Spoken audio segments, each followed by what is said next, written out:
Bien, bonjour à tous. Donc, bienvenue à cette table ronde des GECO intitulée Les statistiques au défi de la crise. Donc, c'est une table ronde qui est préenregistrée dans les locaux de la Banque de France, donc face à des gradins qui sont vides.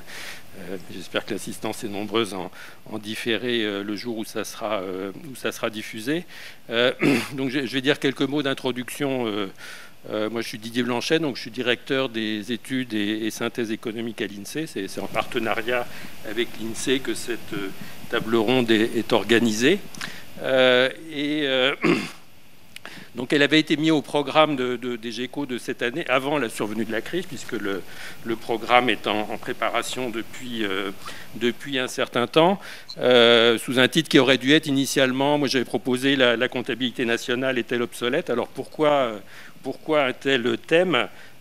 Parce que le sujet général des GECO était déjà à l'époque la question de réinventer la croissance ensemble, et donc il apparaissait complètement opportun à ce titre, et tout particulièrement du point de vue de l'INSEE qui est producteur de ces chiffres, de s'interroger dans ce cadre sur ce qui a été depuis le milieu du siècle dernier un des principaux outils de mesure de cette croissance, donc la comptabilité nationale en général et le PIB en particulier, son indicateur généralement présenté comme son indicateur phare. Alors, la comptabilité nationale, c'est un outil qui est à la fois beaucoup mobilisé, que les médias n'arrêtent jamais de commenter, et ils l'ont beaucoup fait cette année dans le cas de la crise, évidemment, et en même temps qui est souvent décrié. Donc l'idée, c'était un peu de faire se croiser critique et défense de cet instrument et de débattre comment pallier à ces lacunes. Le titre choisi, d'ailleurs, la comptabilité nationale est-elle obsolète, renvoyait au titre d'un article célèbre de la littérature, ce qu'on appelle la littérature au-delà du PIB, un article de 1973 de William Nordhaus et de James Tobin, dont le titre exact était « De la croissance est-elle obsolète ?» Mais en fait, derrière ce titre, ce qu'il s'agissait de discuter, c'était l'outil de mesure de cette croissance, à savoir le produit intérieur brut. Alors là-dessus, la crise est arrivée, donc qui donne des raisons supplémentaires de poser ce genre de questions. D'une part, les questions de fond demeurent. Elles sont même renforcées, notamment pour l'après-crise, parce qu'on rêve un peu d'une autre croissance. Et donc, si autre croissance il doit y avoir, faut-il qu'elle se mesure avec un autre thermomètre? Et puis, d'autre part, pendant la crise elle-même, il y a l'idée que la crise aurait donné une autre forme de coup de vieux à la comptabilité nationale, ou plus généralement à la façon d'élaborer les statistiques économiques. Là, pendant la crise, la question a moins porté sur la nature de ce qu'il faut mesurer, parce que tout le monde était à peu près d'accord qu'il fallait mesurer la baisse de l'activité économique. Mais il y a plutôt eu débat sur les instruments de cette mesure, avec l'idée que voilà, on avait l'habitude de procéder à cette mesure avec des instruments qui avaient vieilli, les enquêtes, les grandes sources administratives dont l'exploitation prend du temps, et donc autant de sources qui devaient progressivement passer la main à des choses plus modernes, plus en phase avec l'ère des big data et des remontées d'informations en temps réel à haute fréquence. À ce titre, dans le cadre des GECO, alors elle n'a pas encore eu lieu, mais donc je crois qu'elle aura été la veille le jour où vous nous écouterez. Il y a une session qui s'intitule « Google en sait-il plus que l'INSEE ?» donc qui portera un petit peu sur les mêmes sujets. Effectivement, si Google sait tant de choses sur la façon dont nous nous comportons et la façon dont va l'économie, est-ce qu'il y a encore une place pour les statistiques traditionnelles? Du coup, c'est un peu ces deux fils-là que la séance va essayer à la fois de dérouler et d'entremêler. La question de savoir si on mesure bien ce qu'il importe de mesurer, et la question des outils avec lesquels on effectue ces mesures. Donc la question, c'est de savoir si les statistiques telles que nous les produisons sont capables de faire face à ces deux critiques qui leur sont adressées sur ces deux fronts. De nouvelles façons de faire de la statistique doivent-elles chasser les anciennes, ou bien, ce qui est plutôt ma position à moi, je la donne tout de suite, ne faut-il pas plutôt chercher la complémentarité des approches et des sources de données? Alors, pour répondre à cette question, Je vais avoir 4 intervenants. Donc Lorraine Eberhardt, qui est immédiatement sur ma gauche, donc, qui est chef de la division synthèse générale des comptes à l'INSEE, qui pourra donc vous expliquer ce qu'est la fabrique des comptes nationaux vus de l'intérieur, avec l'idée de démythifier un peu le PIB, montrer comment c'est fait, à quoi ça sert. Elle est plutôt du côté des comptes annuels, donc ceux qui nous diront a posteriori quelle a été la vraie chute du PIB et la vraie évolution des comptes des agents sur l'ensemble de l'année, mais on pourra le savoir avec certitude qu'au bout d'un certain temps, elle expliquera pourquoi, mais elle pourra aussi parler de la façon dont ont travaillé ses collègues des comptes trimestriels et aussi ses collègues conjoncturistes qui essayent de donner des visions plus avancées et plus rapides de l'activité économique. Ensuite, Bertrand Puyot, qui est adjoint à la directrice des enquêtes et des statistiques sectorielles à la Banque de France, avec une autre vue de l'intérieur, celle de la Banque de France, dont les données font aussi partie de ce qui alimente les comptes nationaux de l'INSEE, qui produit donc aussi son diagnostic conjoncturel et qui a dû s'adapter comme l'INSEE au contexte particulier de la crise. Et puis ensuite, donc, alors qui n'est pas avec nous, mais qui est depuis Aix-Marseille, puisqu'elle enseigne à l'école d'économie d'Aix-Marseille, Sarah Flech, qui elle, du coup, est plutôt, non pas du côté de l'intérieur du PIB, mais plutôt à côté ou au-delà, puisqu'elle est plutôt spécialisée dans la mobilisation des données de bien-être ressenti. Et donc, elle pourra nous parler à la fois de comment ces données peuvent être mobilisées en temps normal et ce qu'elles nous ont appris de spécifique dans le contexte de la crise. Et puis enfin, Xavier Timbaud, directeur à l'OFCE, qui va nous ramener du côté de la Contalat, et principalement du point de vue de ses usages, puisqu'il pourra expliquer comment l'OFCE mobilise les comptes pour analyser et commenter les politiques économiques. Alors, ce que je vous propose pour organiser la séance, c'est de la rythmer en deux tours de table successifs. Un premier tour de table qui va à la fois introduire la façon dont on mesure l'économie en temps normal et la façon dont ces approches ont traversé la crise, avec environ 10 minutes de temps de parole pour chaque intervenant. Et puis un deuxième tour avec quelques questions de relance visant plutôt à balayer les perspectives d'après-crise. Est-ce qu'on peut pronostiquer qu'il y aura eu un avant et un après-crise du point de vue de la mesure de l'économie?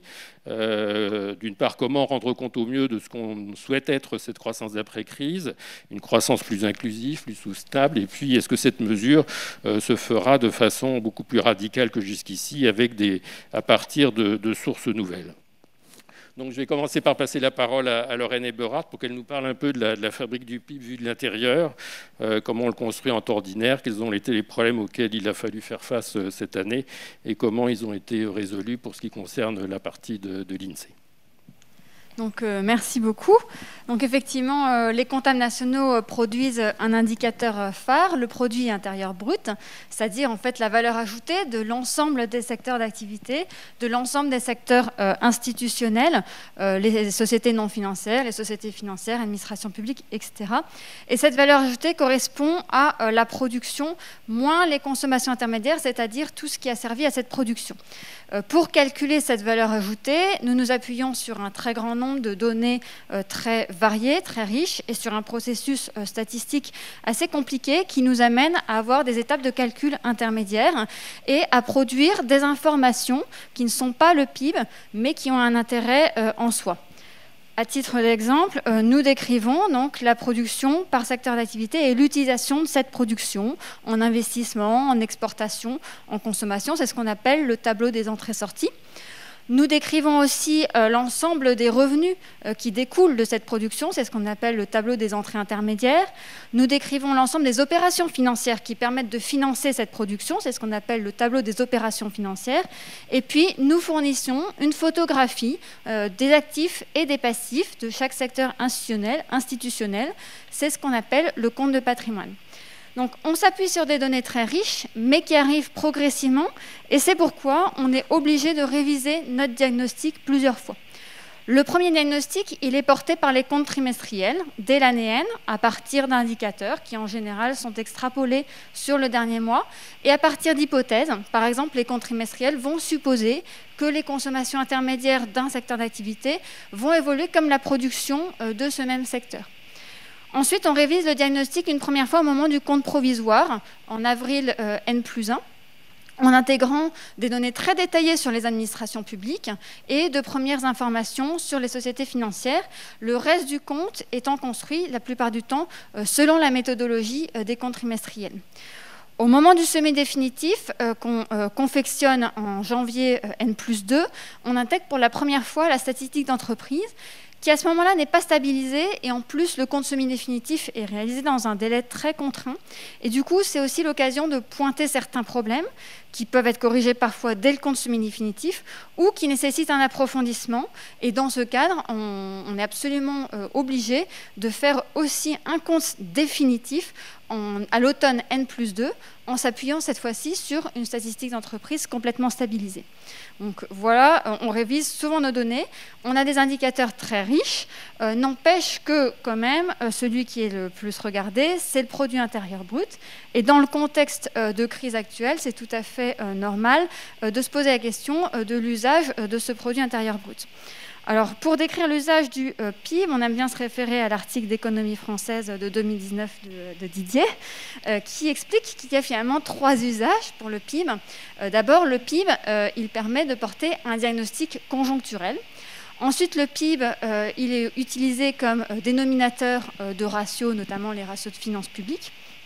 Et enfin, le PIB, ça reste quand même un premier proxy du bien-être. Donc, je vous propose de regarder un petit peu ces 3 usages à l'aune de la crise sanitaire que nous vivons. Donc, pour nous, le premier usage, donc, le PIB comme diagnostic conjoncturel, il n'a pas du tout été remis en question par la crise, parce qu'une chute du PIB, c'est une information sur le ralentissement de l'activité, les défaillances à venir, l'éventuel chômage à venir. Et donc, dans ce cadre-là, pour répondre à ce besoin, les comptes trimestriels ont fait des efforts très importants pour mobiliser des données complémentaires, des données en temps réel, données de caisse, données de carte bancaire, données de téléphone mobile. Et puis, ils ont remis en cause certaines de leurs hypothèses.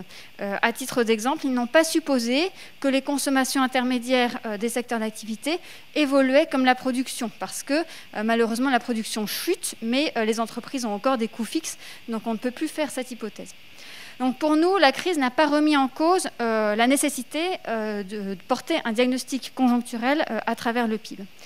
Ensuite, s'agissant des ratios, notamment des ratios de finances publiques, donc, on peut apprécier ou non ces ratios, on peut être partisan ou non de la dette publique, ils sont quand même témoins d'un pacte qu'on a avec nos partenaires européens, d'autant plus depuis donc, la levée sur les marchés de la Commission. Et donc, on est extrêmement sollicité par Eurostat, l'institut statistique de la Commission européenne, tant sur l'enregistrement des dispositifs dans le déficit public et dans la dette publique, que sur le calcul du PIB en lui-même, notamment le calcul en fait, du revenu national brut, qui est un dérivé du PIB. Donc nous avions des discussions très intenses avec Eurostat avant la crise. Je peux vous garantir qu'elles se sont encore intensifiées pour, par exemple, savoir comment enregistrer le dispositif de chômage partiel, les dispositifs des garanties ou encore l'enregistrement du plan de relance européen. Sur le PIB en lui-même, Eurostat nous sollicite aussi. Par exemple, on va avoir une vérification pour être sûr que nos comptes sont bien exhaustifs et pour être sûr qu'on prend correctement en compte dans les comptes nationaux l'activité fraudée. Donc, compte tenu des sollicitations qu'on a de la part d'Eurostat, ce deuxième usage du PIB, il n'est pas remis en cause non plus de notre point de vue. Après, j'en viens au dernier usage du PIB, donc le proxy du bien-être. Alors, on est à peu près, il y a un consensus comme quoi le PIB n'est pas une mesure directe du bien-être. N'empêche qu'on attend de la part des comptables nationaux qu'ils mesurent correctement la production, les revenus, de manière à appréhender quand même le bien-être. Et à ce titre, nous avons souvent été interpellés, avant même la crise, sur notre capacité à mesurer correctement l'économie numérique. Pourquoi ? Parce qu'en fait, les biens et les services numériques se renouvellent très très vite et donc il est difficile dans l'évolution du prix de ces biens et de ces services de savoir ce qui relève d'une évolution de prix pure, d'une évolution de la qualité qui doit être enregistrée en volume. Donc on a beaucoup de débats sur les biens, sur les logiciels, sur des politiques de yield management, sur le gratuit, voilà, sur comment prendre en compte correctement l'économie numérique dans les comptes nationaux. Dans un article récent qu'on a rédigé avec la division de l'indice des prix donc, à la consommation de l'INSEE, notre conclusion, c'est que l'impact sur le PIB est a priori relativement modéré. Alors maintenant, si je reviens à la crise sanitaire, on est conscient qu'il y a eu des ajustements hors marché qui n'ont pas été captés par la comptabilité nationale et qui peut-être introduisent une certaine décorrélation plus exacerbée entre le PIB et le bien-être. Je prends deux exemples. Les services domestiques, par exemple. Le mode d'enregistrement des services domestiques dans la comptabilité nationale va faire qu'on va enregistrer une baisse assez importante donc de la production de ces services. De même, s'agissant des services de restauration, on s'appuie sur les liasses fiscales et donc nécessairement on va enregistrer une baisse de la production des services de restauration. Pour autant, on peut supposer que voilà, il y a eu un minimum de ménage fait pendant le confinement, un minimum de garde d'enfants assuré. Les gens ont continué de se nourrir, même si ce n'est pas la même chose de manger au restaurant que de manger chez soi. Donc on ne peut pas assimiler cette chute importante de la production sur ces services à l'évolution directe du bien-être. Après, pour le futur, on a deux axes de travail en tête. Le premier, c'est comment désagréger nos agrégats pour mieux décrire en fait par catégorie de ménage, par niveau de vie, les différents agrégats de comptabilité nationale. Donc il y a des travaux qui ont déjà été publiés, il y a d'autres travaux plus exploratoires qui réfléchissent peut-être à avoir une vision plus extensive de la mesure de la redistribution. Et puis le deuxième axe de travail, c'est intégrer les questions de soutenabilité et de développement durable dans nos travaux. Donc on aimerait à moyen terme essayer de produire de manière assez régulière des agrégats de comptabilité nationale en tonnes d'émissions de CO2. Après, ça pose beaucoup de questions qui donnent lieu aussi à des travaux exploratoires. Par exemple, la question de la valorisation des tonnes monétaires des tonnes de CO2 ou encore la question de quel indicateur retenir. Est-ce qu'il faut prendre un PIB vert ou une épargne verte dans laquelle on valoriserait différemment les investissements coûteux pour les générations futures et les investissements qui, au contraire, apportent aux générations futures. Le calcul du dette climatique, voilà. Donc, on a bien en tête ces axes de travail qui, à ce stade, ont fait l'objet de travaux exploratoires, mais ne sont pas encore mis en production, aussi parce qu'il y a la nécessité, compte tenu du contexte actuel, de se concentrer sur les questions de diagnostic conjoncturel et sur les sollicitations d'Eurostat pour les ratios de finances publiques. Merci Lorraine. Donc, je pense qu'elle vous a fait comprendre, même si c'était juste en 10 minutes, qu'elle fait un métier assez compliqué et assez contraint, notamment de tout ce qui est encadrement des procédures de construction des chiffres par Eurostat, ce qui est quelque chose d'important, parce que ce qu'on attend de ces données aussi, c'est d'offrir une comparabilité entre pays. Donc on veut que quand on compare des taux de croissance entre la France, l'Allemagne, etc., on parle bien de la même chose et pas de choses qui sont mesurées de façon différente. C'est un problème qui s'est un peu accentué avec la crise, parce qu'effectivement, comme les instituts stat ont été pris un petit peu au dépourvu par des phénomènes non anticipés, ça a pu creuser temporairement les écarts sur l'interprétation, enfin les problèmes d'interprétation et de comparaison des chiffres. Je vais passer la parole à Bertrand Puyot. Donc, c'est un petit peu les mêmes questions. Peut-être qu'il va lui mettre davantage l'accent sur les questions de mesures à court terme, de ce qu'on appelle le nowcasting. Donc, le nowcasting, il a peut-être développé le nom, mais c'est ce qu'on traduit en français par prévoir le présent. Donc, il va nous expliquer pourquoi il faut prévoir le présent, pourquoi est-ce qu'il n'est pas connu immédiatement et quels ont été les travaux de la Banque de France dans ce domaine sur la période. Merci, bonjour. Oui, donc je vais vous parler effectivement des statistiques qu'on construit à la Banque de France, qu'on utilise à la Banque de France, et en particulier de l'enquête de conjoncture qu'on utilise pour prévoir le PIB, sachant qu'on produit beaucoup d'autres statistiques sur le crédit, sur les taux. On participe à la comptabilité nationale puisqu'on élabore les comptes nationaux financiers, on établit la balance des paiements, donc toutes sortes de statistiques, mais je vais me concentrer ici sur les enquêtes de conjoncture et leur utilisation. Alors, je vais parler un petit peu des soucis qu'on a pu rencontrer durant la crise et de la manière dont on a essayé de les résoudre. Au début de la crise, quand elle s'est déclarée, notre première question, notre premier souci, c'était est-ce qu'on va être capable de produire les chiffres? C'était même pas savoir s'ils seront de bonne qualité ou pas, c'est est-ce que tout simplement on va être capable de les produire. Donc nos questions, c'était est-ce qu'on est équipé pour au niveau informatique? Est-ce que les gens peuvent travailler à distance? Et surtout, est-ce que les entreprises qui sont notre matière première, c'est elles qui nous donnent l'information, est-ce qu'elles vont être toujours disponibles pour nous communiquer l'information? Donc notre premier souci, c'était vraiment celui-là. Et là, la réponse à toutes ces questions, c'est oui. En fait, ça a bien fonctionné, beaucoup mieux que ce qu'on pensait. Les entreprises, et on les remercie vraiment, ont pu nous donner les informations, ont vraiment joué le jeu. Et donc, on a collecté l'information, je vais dire quasiment comme d'habitude. Donc ça, c'était une première surprise et une première bonne surprise. Alors, les questions qu'on se pose ensuite, c'est est-ce que l'information qu'on collecte est de bonne qualité? Est-ce qu'elle a la même qualité? Là encore, la réponse est plutôt oui. En tout cas, on n'a pas eu le sentiment, avec toutes les analyses qu'on a pu faire derrière, qu'il y a une dégradation de la qualité de l'information qu'on a réussi à récupérer. Et puis, la question suivante, c'est les modèles qu'on utilise, sont-ils adaptés? Est-ce qu'on peut s'en servir de la même manière? Et là, ça devient plus compliqué. Donc, on va parler un petit peu des modèles qu'on utilise. Donc, on collecte des données des entreprises en input et ensuite, on va utiliser des modèles pour plusieurs choses. Les modèles, ça peut être pour la prévision du PIB, par exemple, à partir des données d'enquête. Mais on va utiliser des modèles, y compris pour élaborer des statistiques de comptabilité nationale, par exemple, pour les comptes financiers, pour la balance des paiements. Si je prends l'exemple de la balance des paiements, on publie une balance des paiements mensuelle, mais toute l'information pour la balance des paiements n'est pas disponible à une fréquence mensuelle. On a des enquêtes trimestrielles ou annuelles qui alimentent la balance des paiements, et quand on n'a pas l'information sur une base mensuelle pour certaines entreprises, on va être obligé d'inventer les données quelque part ou de les modéliser. Donc.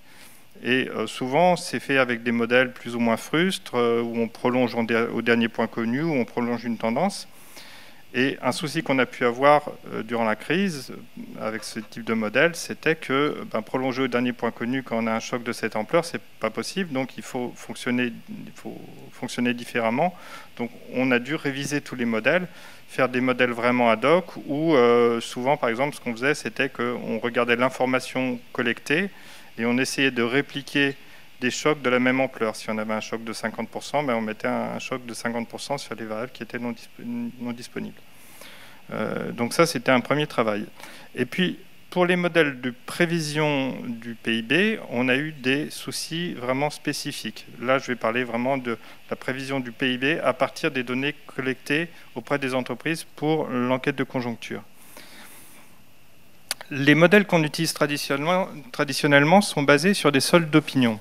Donc la question qu'on va poser aux chefs d'entreprise, c'est est-ce que votre activité a augmenté ou baissé au cours du mois écoulé? Est-ce qu'elle a baissé beaucoup? Est-ce qu'elle a baissé moyennement? Est-ce qu'elle a baissé un peu?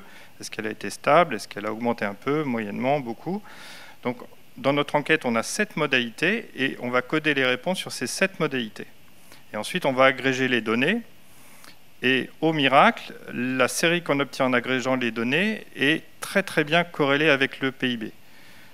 Que ce soit à partir des enquêtes de l'INSEE ou de l'enquête Banque de France, quand on essaye de modéliser le PIB en fonction des données d'enquête, on a des erreurs qui vont être de l'ordre de 0,2, 0,3 points, qui sont à peu près du même ordre de grandeur que la révision des comptes nationaux au fil du temps. C'est-à-dire que finalement, les enquêtes ne font pas tellement pire que la première version des comptes nationaux pour essayer de prévoir le PIB qu'on obtient au fil des révisions.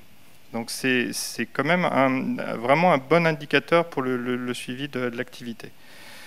Là, avec un choc de cette ampleur, on ne savait pas trop à quoi s'attendre, mais on avait une idée des problèmes qu'on pourrait rencontrer. Un premier problème, ça va être des éventuelles non-linéarités. C'est-à-dire qu'on a un thermomètre qui va nous dire que pour chaque entreprise, on demande si l'activité a un peu baissé, moyennement baissé, beaucoup baissé.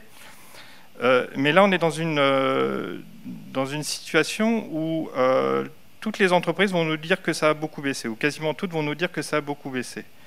Et donc, notre thermomètre, on a un peu peur qu'il soit cassé, parce qu'on a un peu peur que on puisse plus discriminer entre une baisse de moins 20% ou une baisse de moins 40%, et que les entreprises considèrent de toute manière que c'est une très forte baisse. Donc on avait cette première inquiétude de la non-linéarité. Et puis on avait une autre inquiétude, c'est qu'on a un choc qui est totalement différent des cycles habituels. Et le principe des modèles qu'on utilise, c'est qu'on suppose que les cycles vont se dérouler de la même manière que les cycles précédents. Dans un cycle habituel, la volatilité du PIB, elle est surtout dans l'industrie. C'est l'industrie qui bouge beaucoup, les services ne bougent pas tellement d'un trimestre sur l'autre. Là, à cause du confinement, dans la crise Covid, c'est vraiment les services qui ont... Enfin, c'est l'industrie et les services et le bâtiment, c'est l'ensemble des secteurs qui ont entraîné la baisse du PIB. Donc, ce n'était pas du tout un cycle habituel. Donc, on savait que notre modèle de prévision du PIB habituel qui pondère très fortement l'industrie, en fait, on peut même faire une prévision très bonne juste avec l'industrie, on pouvait jeter ce modèle à la poubelle et essayer d'en faire un autre parce que le modèle était plus adapté. Donc voilà les deux problèmes principaux qu'on avait en tête. Alors, pour essayer de contourner le premier souci de la non-linéarité, ce qu'on a fait, c'est qu'on a posé des questions supplémentaires dans l'enquête. Donc c'est le graphique qu'on a sur le diaporama. On a, au lieu de poser des questions sur l'évolution de l'activité avec des soldes d'opinion, on a posé directement aux chefs d'entreprise des questions sur leur niveau d'activité en pourcentage de la normale. Donc on est passé de données qualitatives à des données quantitatives, vraiment dans l'optique de contourner cette non-linéarité.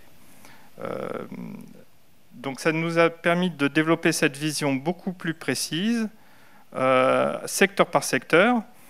Alors, finalement, a posteriori, on s'est rendu compte que finalement notre thermomètre n'était pas si cassé que ça et que finalement les non-linéarités, elles n'étaient pas si présentes que ça, que le fait qu'on ait une enquête à cette modalité nous permet d'avoir quand même une bonne vision, même avec une crise très forte. Donc, il y avait un peu de non-linéarité, mais pas autant qu'on aurait pu le craindre. En revanche, on était très content d'avoir ce détail avec l'information quantifiée secteur par secteur, parce que en temps de crise, on doit beaucoup communiquer, il y a une demande de chiffres très forte, et c'est beaucoup plus simple de communiquer sur des niveaux d'activité en pourcentage de la normale, de dire par exemple, dans la restauration, on est à 10% de la période normale, de production d'activité par rapport à la normale. C'est beaucoup plus simple de communiquer avec ce genre de chiffres qu'avec des soldes d'opinion qui sont des valeurs un peu sans dimension et qui sont beaucoup plus délicats à interpréter directement, qui sont surtout utilisés d'habitude dans les modèles. Donc ça, c'était une première méthode pour essayer de contourner ce problème de non-linéarité à l'origine. La deuxième chose qu'on a fait, c'est au niveau des modèles, on a jeté notre modèle habituel et on s'est concentré sur des modèles vraiment sectoriels. C'est-à-dire, on a essayé de reconstruire le PIB secteur par secteur, avec de l'information sur les secteurs, donc ce type d'information sur le niveau d'activité secteur par secteur, et on a reconstruit de manière complètement ad hoc le chiffre du PIB tel qu'on l'envisageait en faisant une addition une somme pondérée, en gros, des niveaux d'activité secteur par secteur. Donc c'était un tout nouveau modèle. Et puis, ce qu'on a fait aussi de nouveau, c'est qu'on s'est penché sur ces fameuses données à haute fréquence, les données de consommation d'électricité, par exemple, qu'on voit sur ce graphique, les données de carte bancaire, les données aussi de bruit ambiant, par exemple, bruit ambiant en Île-de-France, des données sur la mobilité des personnes pour essayer de voir quel était l'ordre de grandeur du choc. Et on a essayé de faire des modèles en utilisant ces données. Ce qu'on a pu constater, c'est que c'est pas très facile de faire des modèles avec ces données. C'est assez compliqué. On a des écarts parfois importants. C'est pas d'une fiabilité extrême, mais ça donne assez rapidement, même très rapidement pour certaines données, une idée du choc sur l'économie. Et donc ça, c'est vraiment la force de ces données. Mais pour nous, c'est resté des données complémentaires. C'était quand même notre enquête de conjoncture qui est restée notre principal outil. Voilà, donc là sur ce graphique, on a les données par carte, où on a pu mesurer aussi secteur par secteur, grâce à la consommation par carte, les chocs liés au confinement. Donc c'est des données qui sont vraiment complémentaires des données de l'enquête, qui apportent un autre regard et qui permettent de croiser l'information et de vérifier l'information. Donc par exemple, sur le nouveau confinement, on prévoit que le choc sera à peu près de l'ordre d'un tiers de ce qu'on a ressenti lors du premier confinement. C'est ce que nous dit l'enquête, mais on a pu corroborer cette information avec des données de type consommation par carte bancaire ou consommation d'électricité ou bruit, etc. Merci. Merci. Oui, donc juste pour compléter, effectivement, donc à l'INSEE, on a eu le même genre de problématique puisqu'on est producteur en temps ordinaire d'une note de conjoncture tous les 3 mois. Puisque vous parliez il a fallu avoir sur la période le courage des fois de mettre certaines choses temporairement de côté, voire même à la poubelle. On avait une note de conjoncture qui devait sortir le 26 mars. Et voilà, je ne sais plus le jour exact, c'était le 17, là qu'on est entré en confinement. La situation avait tellement changé que ce document qui était prêt, qui faisait 150 pages, ne sera jamais publié. Donc on a bifurqué très rapidement vers plutôt ce qui était la demande dans ce contexte. Il n'y a pas tellement de savoir ce qu'allait être l'activité en moyenne sur l'ensemble du trimestre comme on la mesure traditionnellement, parce que ça allait beaucoup dépendre de ce qu'allait être la durée du confinement qui était totalement inconnue à l'époque, mais plutôt d'avoir des constats sur, voilà, cette semaine on a été X% en dessous de l'activité, donc on avait sorti de notre côté un premier chiffre 15 jours après le début du confinement qui avait peut-être été un petit peu surestimé puisqu'on disait moins 35, on est plutôt à moins 30 aujourd'hui, mais enfin on l'a fait un peu en mobilisant le même genre d'outils. Alors, comme convenu, je vais passer la parole maintenant à Sarah Flech, donc depuis Marseille. Donc, on va passer à quelque chose d'assez différent, mais quand même qui apportera des éclairages sur les mêmes questions. Donc, Lorraine a rappelé que le PIB n'est pas un indicateur de bien-être, c'est au plus un proxy du bien-être. J'aurais même tendance à dire un proxy d'une composante du bien-être, celle qui est liée au revenu monétaire, etc. Et donc, pour essayer de s'approcher davantage vers une vraie mesure du bien-être, il y a un peu deux façons de faire. Il y a prendre le PIB et puis dire on va en retirer tout ce qui ne contribue pas vraiment au bien-être, la défense nationale, des choses comme ça. C'est des choses qui sont faites pour éviter du mal-être, mais pas forcément pour alimenter le bien-être. Et puis d'y rajouter d'autres choses, par contre, qui sont ignorées par le PIB. Donc, c'était justement l'approche du papier de Nordhaus et Tobin là, que j'ai évoqué tout à l'heure de 73. Donc, c'est une démarche qui est assez ancienne. Et puis, tout le monde connaît, par exemple, l'indice de développement humain qui agrège avec le PIB d'autres éléments sur l'espérance de vie, l'état de santé. Et puis le niveau d'éducation, donc ça c'est une voie. Et puis il y a l'autre voie qui est de dire, après tout, prenons le chemin le plus court. Peut-être que le bien-être, on peut le mesurer directement en posant aux gens la question de savoir comment ils évaluent leurs existences. Et donc elle va nous dire à quel point c'est possible, qu'est-ce qu'on apprend, et puis notamment qu'est-ce que ça nous a appris sur cette question dans le contexte de la crise. Je vous passe la parole. Oui, donc merci beaucoup. Donc effectivement, je vais vous parler de cette approche qui s'est développée depuis plusieurs années sur qu'on dit l'approche dite subjective, notamment grâce à la commission Stiglitz en 2009, et qui a consisté à demander directement aux gens, sur une échelle de 0 à 10, quel est votre niveau de satisfaction dans la vie en général. Donc l'idée est vraiment de poser directement la question aux gens, et cette question a été reprise par de nombreux instituts statistiques en Europe, aux États-Unis, un peu partout dans le monde, qui ont inclus cette question dans leurs enquêtes.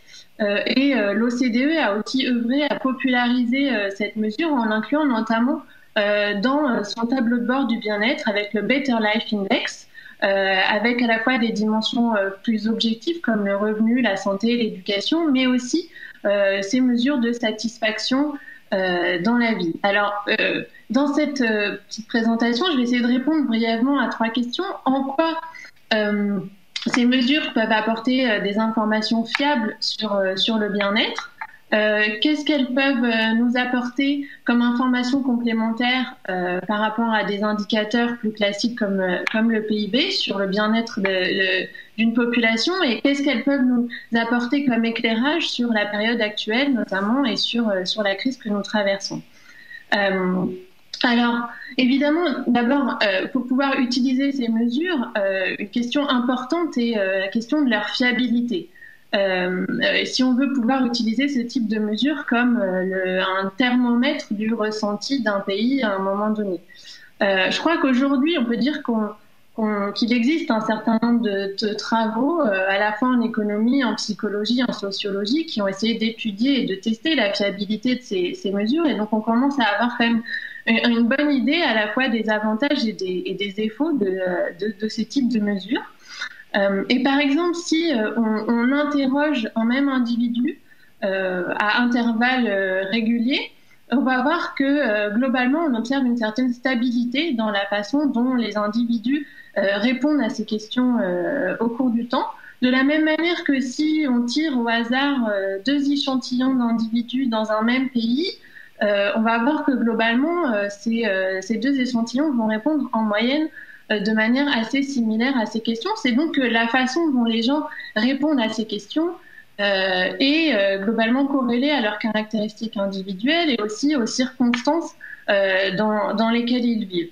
Par exemple, si on prend les résultats qui sont publiés par le World Happiness Report, qui est publié tous les ans au mois de mars, on voit que si on corrèle ces mesures de satisfaction dans la vie avec un certain nombre d'indicateurs comme le PIB, l'espérance de vie, des qualités sur les relations sociales ou les institutions d'un pays, on arrive quand même à expliquer 75% des différences de réponses en termes de satisfaction entre les pays. Donc un des gros avantages de cette mesure, c'est que effectivement on pose directement la question aux individus de leur bien-être et de leur satisfaction dans la vie. Donc c'est vraiment ici l'individu qui, d'une certaine manière, choisit le poids à accorder aux différentes dimensions comme le revenu, la santé, l'emploi, les relations sociales, qui agrège ces différentes dimensions pour répondre à la question et donner une valeur agrégée, unique, synthétique de son bien-être. Donc d'une certaine manière, c'est assez démocratique comme procédé. Évidemment, un défaut de ces mesures, c'est que chacun peut interpréter la question à sa manière et on ne sait pas vraiment comment chacun interprète cette question, et donc ça peut être difficile de finalement comparer les réponses fournies par les différents individus, les différents pays, ou comparer ces mesures dans le temps. Alors, qu'est-ce qu'on peut apprendre à partir de ces mesures? Comment elles peuvent venir compléter des indicateurs plus classiques sur le bien-être des populations? Bien, un intérêt, je pense, c'est, comme j'ai déjà dit, c'est que ça fournit un indicateur synthétique du bien-être. Mais je pense qu'une erreur serait de considérer que du coup, ça peut venir remplacer tous les autres indicateurs qui sont fournis. Je pense qu'on a beaucoup plus intérêt, au lieu d'opposer ces 2 types d'approches, à considérer leur complémentarité et voir comment ces mesures de bien-être subjectif peuvent juste venir compléter, améliorer l'information dont on dispose, en plus des indicateurs autres qu'on utilise. Et ça peut notamment nous apporter un éclairage sur ce qui compte pour le bien-être des individus, quelles sont les dimensions à prendre en compte lorsqu'on souhaite mesurer le bien-être et voir améliorer ce bien-être.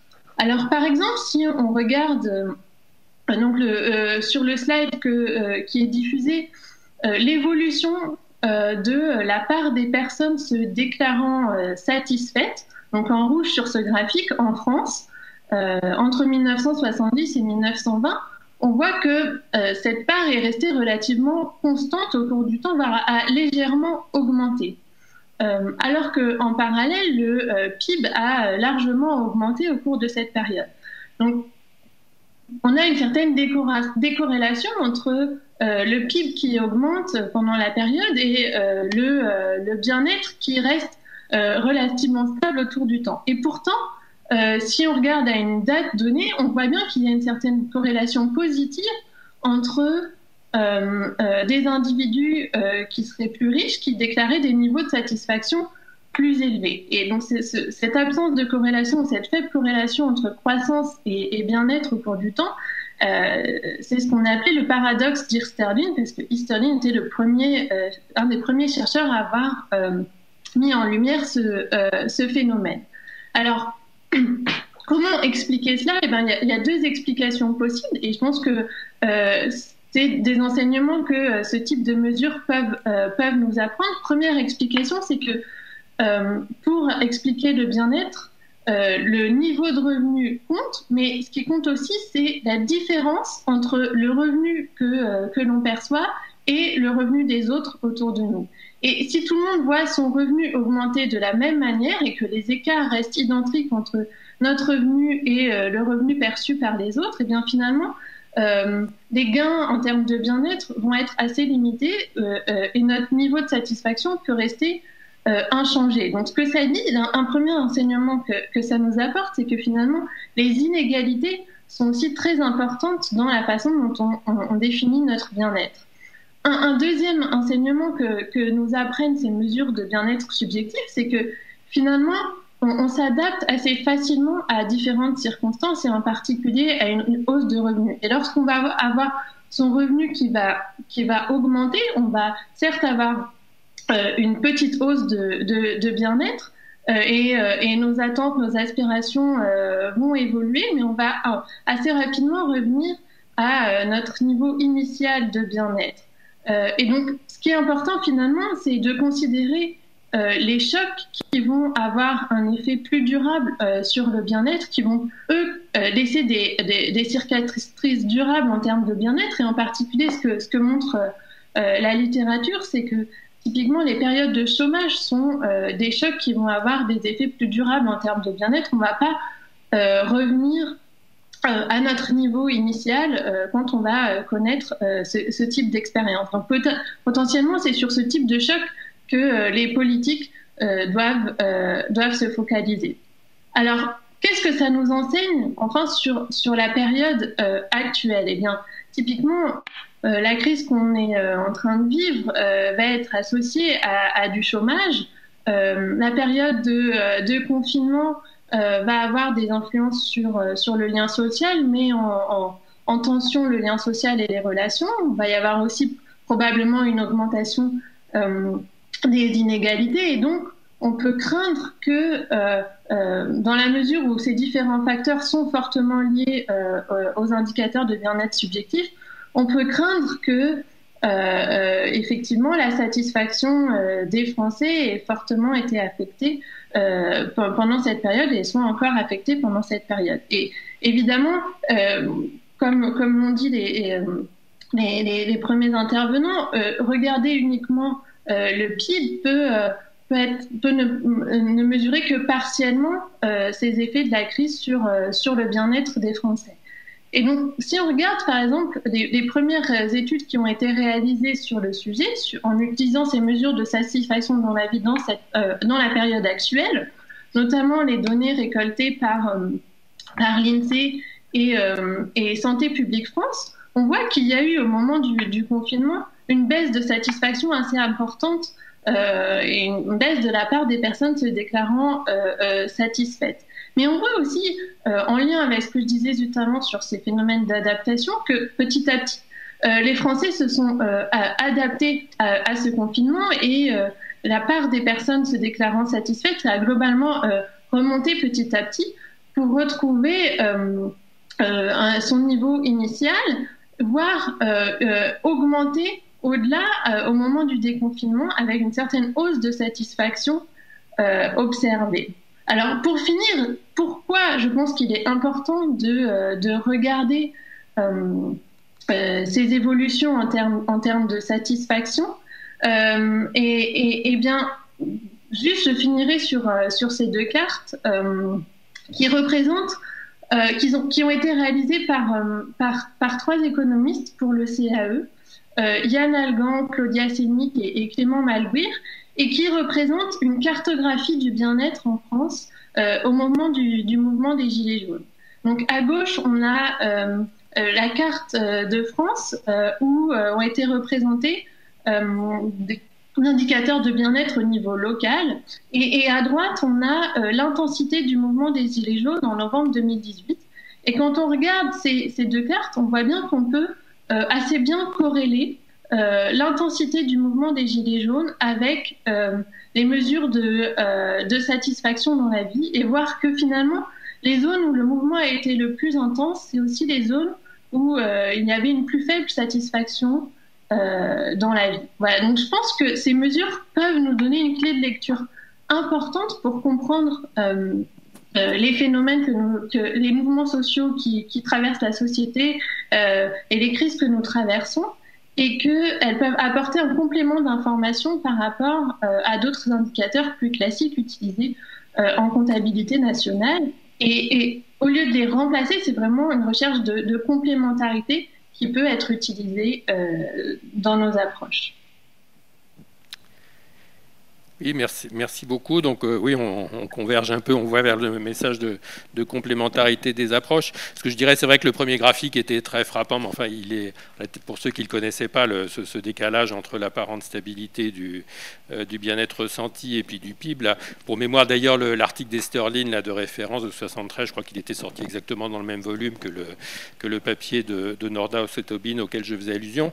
Je signalerais qu'il y a un élément qui peut aider, parce que c'est quand même important ensuite, une fois qu'on voit des divergences pareilles, de voir comment réconcilier. Il y a cet argument effectivement de l'adaptation des gens. Enfin, les gens s'habituent à un certain niveau de vie et du coup, ils se jugent en comparaison avec leurs voisins du moment plutôt que par rapport à ce qui se passait il y a 30 ou 40 ans. Il y a un autre élément qui est que la comptabilité nationale, comme on l'a vu, enfin, j'espère que ça a été compris, c'est pas juste le PIB, il n'y a pas que le PIB, il y a plein d'autres éléments. Moi, un de mes indicateurs favoris parmi l'ensemble de ce que produit les comptes, c'est le revenu disponible brut des ménages. Et le revenu disponible brut des ménages, pour qu'il soit vraiment interprétable en termes de niveau de vie, il faut le diviser par soit la taille de la population, soit de façon plus sophistiquée, ce qu'on appelle le nombre d'unités de consommation, qui prend en compte le fait que les ménages sont de taille plus ou moins importante, et donc quand les ménages sont plus petits, il y a moins d'économies d'échelle. Et quand on regarde cet indicateur, et notamment par rapport à la problématique gilet jaune là, donc, qui est évoquée dans ce slide, on voit que depuis la crise de 2007, de 2008-2009, en fait, cet indicateur-là, il a quasiment fait du surplace. Donc le PIB, effectivement, avait repris sa croissance, mais une croissance dans une population qui elle-même s'accroissait, des ménages de plus en plus petits, et donc un niveau de vie qui, par contre, au sens des statistiques traditionnelles de l'INSEE, était plutôt stagnant, qui avait commencé à redémarrer justement à la fin vers 2017-2018, mais une espèce de décennie perdue là, en termes de croissance du niveau de vie, et qu'on risque de voir se reproduire un petit peu en sortie de cette crise-là, d'autant qu'elle est encore plus violente.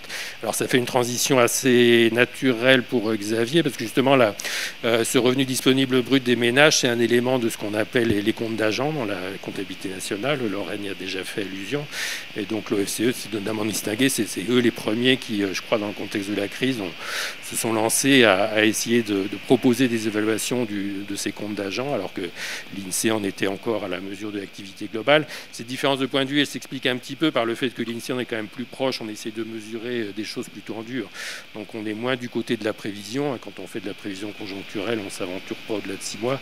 L'OFCE a davantage les coups des franges pour explorer le futur plus ou moins lointain sous ses différentes composantes. Donc Xavier va sûrement nous parler de tout ça, et puis aussi plus globalement de la façon dont l'OFCE mobilise le cadre conceptuel de la Contanat pour se prononcer sur les politiques économiques. Exactement. Merci Didier.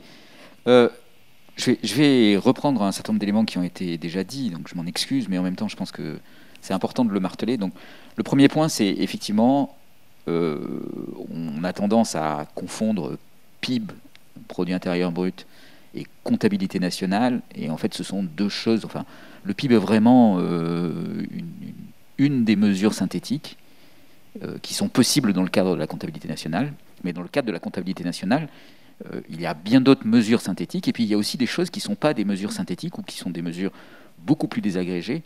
Et c'est ces éléments de mesure qui sont aussi extrêmement importants pour un certain nombre d'usages. Alors le deuxième point qui est à mon avis essentiel et qu'il faut bien avoir en tête, c'est on n'a pas de système de comptabilité, on n'a pas de mesure, on n'a pas d'indicateur synthétique sans chercher à vouloir répondre à une question bien précise. Donc la question des usages, elle est souvent oubliée, c'est-à-dire on a tendance à placer ces discussions sur les concepts en disant le PIB a certaines qualités, il a des défauts, il fait ceci, il fait cela, mais en fait ces qualités et ces défauts ne peuvent se juger que par rapport à des usages qui sont eux bien spécifiques et qui sont assez différents. Il y a des usages qui sont, par exemple la carte que vient de présenter Sarah, d'essayer de comprendre l'état social et politique d'une société, ce qui est évidemment utile pour conduire un certain nombre de politiques ou pour comprendre ce qui se passe. On peut vouloir comparer des pays entre eux dans le long terme.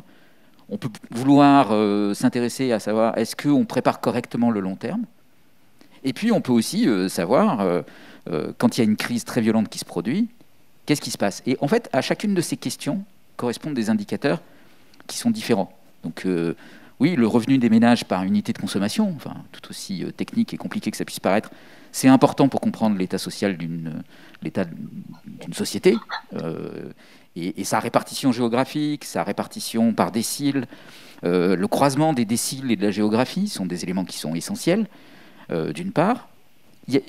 On peut toujours aller plus loin, enfin, tous les indicateurs résument, et ils enlèvent de l'information, donc on peut aussi vouloir avoir des indicateurs plus riches et plus sophistiqués qui vont intégrer d'autres dimensions qui ne sont pas simplement matérielles, par exemple, mais d'autres dimensions qui ne sont pas simplement statiques. C'est pas la même chose d'être dans le premier décile ou d'être toujours dans le premier décile pour les 10 ou 15 ou 20 prochaines années. Donc ces notions-là doivent être aussi intégrées quand on va faire des analyses en détail. Donc chaque question va demander son cadre et va demander de sélectionner les indicateurs qui vont être pertinents pour répondre à la question. Alors, ce qui est intéressant, c'est que le cadre de la comptabilité nationale est un cadre qui est assez général pour fournir de façon assez simple des indicateurs qu'on peut utiliser pour répondre à plusieurs questions. Donc c'est une espèce de boîte à outils dans laquelle on peut piocher pour aller répondre à différentes questions. Mais une des qualités de cette boîte à outils, c'est d'être à la fois capable de répondre à des questions spécifiques et d'apporter des outils qui sont réutilisables, qui sont suffisamment généraux pour permettre d'utiliser toujours les mêmes outils pour répondre à des questions différentes. Et c'est pour ça que le cadre de la comptabilité est un cadre très riche, qui est souvent mal compris et qui vraiment ne se résume pas à la question du PIB. Donc, dans le cadre de la comptabilité nationale, il y a des indicateurs synthétiques, mais avant, il y a une espèce de représentation formelle de l'économie qui est a priori agrégée, mais qui en fait, cette représentation peut être désagrégée. Ça, c'est aussi un élément très important dans la comptabilité nationale. En fait, la base de la comptabilité nationale, d'une certaine façon, c'est la comptabilité privée. Donc, il y a une désagrégation complète qui peut être réalisée. Alors, complète, il y a des difficultés. Par exemple, on a du mal à aller au-delà de la désagrégation par ménage. C'est assez difficile de définir la notion de revenu disponible pour un individu, par exemple, parce qu'il y a partage des ressources au sein du ménage, et surtout parce qu'on ne sait pas du tout comment sont partagées les ressources au sein du ménage. Donc ça, c'est des questions qui peuvent être... voilà, la désagrégation a des limites. Donc c'est un cadre qui peut être désagrégé, c'est un cadre conceptuel qui est articulé avec la comptabilité privée, et puis la comptabilité nationale, c'est aussi un système d'information, c'est-à-dire un ensemble de procédures qui font qu'on acquiert des données et qu'on est capable de remplir ce cadre conceptuel à partir des données qu'on acquiert. Et les données ne sont pas le cadre conceptuel. Les données sont une mesure qu'on réalise et qui peut être une approximation, qui peut être plus riche ou moins riche que le cadre conceptuel et qui correspond à l'état des possibles, un certain nombre de compromis entre ce que ça coûte, parce que ça coûte quand même de l'argent de fabriquer tout ça, ce qu'il est possible de faire sans trop embêter les gens, parce que on ne peut pas demander aux entreprises, par exemple, de donner une information complète sur leur comptabilité, sur leur passif, sur leur actif, toutes les semaines. Ça serait ça serait les surcharger de contraintes à des fins statistiques, et probablement ça ne servirait pas à grand-chose, donc il y a de ce point de vue-là une limite. Et puis, il y a des choses qu'on ne sait pas mesurer ou qu'on a du mal à mesurer. Alors, ce cadre dans la crise, on l'a mis en œuvre pour répondre à deux questions principales, et qui sont quand même, qui sont assez éloignées au fond des questions de bien-être. Et donc, il faut éviter cette confusion. Non pas que le PIB ne réponde pas à des questions, le système de comptabilité nationale ne puisse pas aborder des questions de bien-être, mais dans la crise, on est assez loin des questions de bien-être. Le premier élément auquel on cherche à répondre, c'est qu'est-ce qui se passe ? Quelle est l'ampleur des choses auxquelles on est confronté ? Est-ce que c'est grave ? Est-ce que c'est très très grave ou pas ? Alors, tu as cité le chiffre que l'INSEE avait estimé de façon initiale de 35% de baisse de l'activité. Bon, après, ça a été un petit peu revu pour être finalement... je pense qu'il y a un consensus aujourd'hui autour de 30%. Voilà, 30% de baisse d'activité pendant quelques semaines de confinement, c'est un choc. Ce chiffre-là suffit à le qualifier de territoire inconnu. Jamais on n'a observé ce genre de choses, sauf peut-être, mais on ne dispose pas d'éléments quantifiés très solides pour pouvoir faire cette comparaison, sauf peut-être dans les périodes de conflit militaire sur le territoire. Donc c'est en termes de baisse d'activité, si on a des points de comparaison, c'est par rapport à ce genre de situation. Donc voilà, déjà, c'est donner un chiffre, donner une quantification, c'est répondre à cette question, qu'est-ce qu'il est en train de se passer ? Et le deuxième usage qu'on a fait, c'est de répondre à la question de qu'est-ce qu'il faut faire en termes de politique publique ? Qu'est-ce qu'il est nécessaire de faire ? On conduit il y a une réflexion plus générale qui est conduite sur, dans ce genre de circonstances, qu'est-ce qu'il faut faire en matière de politique publique ? Donc, quand on est un peu caricatural, on dit on va faire des politiques keynésiennes, on va relancer la demande. En fait, ça demande d'être beaucoup plus fin que ça. En l'occurrence, les stratégies qui ont été choisies en Europe ont consisté à dire on va essayer de compenser au maximum les situations économiques de tous les agents de l'économie, que ce soit les ménages ou les entreprises, parce que ce moment est exceptionnel, et ce qu'on veut, c'est favoriser la possibilité d'un rebond, d'un retour à la normale, en minimisant les traces dans les bilans des agents, les dettes que les agents pourraient accumuler, donc que ce soit des ménages ou des entreprises, pourraient accumuler pendant cette période. Ça, c'est la stratégie qu'on a suivie plutôt en Europe. Elle n'a pas été complètement verbalisée. Cette stratégie, elle peut se discuter. Il y a d'autres stratégies possibles. Mais à partir du moment où on choisit cette stratégie, il faut calibrer les politiques publiques par rapport à ça. C'est-à-dire dire, qu'est-ce que ça veut dire que de compenser les ménages ? Et donc mettre en place un certain nombre de dispositifs, être capable de les évaluer, et puis être capable d'avoir un thermomètre qui va nous dire, oui, les ménages pris dans leur ensemble vont perdre tant, et les politiques publiques que je mets de l'autre côté vont mettre tant d'argent en compensation de cette perte pour les ménages. Et donc, cette calibration des politiques publiques, elle va demander, effectivement, d'avoir un cadre qui va nous permettre de savoir ce qui se passe, et de savoir ce qui se passe, puis ensuite d'utiliser ce cadre qui permet de savoir ce qui se passe, mais de façon assez sophistiquée, c'est-à-dire c'est à la fois le choc, c'est à la fois la réponse qu'on apporte au choc, et qui va nous permettre de répondre à cette question, est-ce que la politique est bien calibrée ou pas bien calibrée ? Donc les comptes d'agents que tu as évoqués sont évidemment un élément extrêmement important, parce que par rapport à la stratégie qui a été suivie, préserver au maximum les comptes d'agents, il fallait évaluer ces comptes d'agents pour pouvoir proposer une calibration. Alors, quand on ne peut pas le faire à partir de données observées, ce qu'on appelle des données dures ou des données... on est obligé de faire des prévisions, et de toute façon on est obligé de faire des prévisions parce que ce qu'on veut, c'est calibrer des politiques publiques avant de les mettre en place. Donc on ne peut pas dire on va mettre la politique et puis regarder ce que ça fait et puis ajuster. Ce processus d'essai et d'erreur, il n'est pas adapté à la nature des échelles de temps auxquelles on est confronté. Donc on est obligé d'anticiper, de prévoir, et de prévoir pour pouvoir calibrer, et puis ensuite d'observer, d'évaluer ce qui s'est passé pour dire est-ce qu'on s'est trompé, est-ce qu'on ne s'est pas trompé, est-ce qu'on a été trop loin ou pas assez loin, et d'en tirer les leçons pour la suite. Mais cette dimension quantifier, prévoir, elle est intrinsèque aux politiques publiques.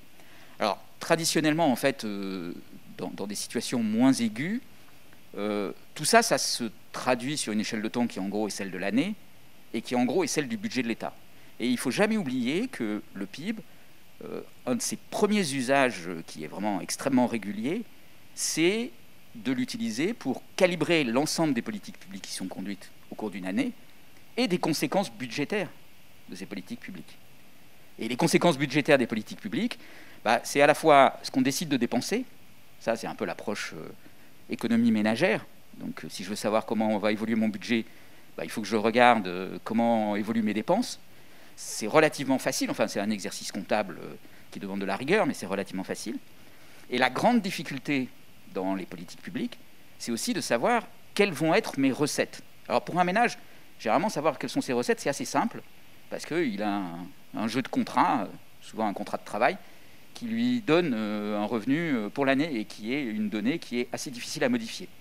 Donc la première hypothèse, c'est de dire je vais partir de ce revenu comme hypothèse pour construire mon budget. Un État, sans revenu, il dépend de l'état de l'économie. Parce que l'état de l'économie détermine les recettes fiscales. Et donc, un État qui veut établir un budget est obligé d'essayer de prévoir quel va être l'état de l'économie. Et là, pour le coup, la mesure synthétique du PIB est une assez bonne mesure, un très bon proxy de quelles vont être les recettes fiscales à la fin de l'année.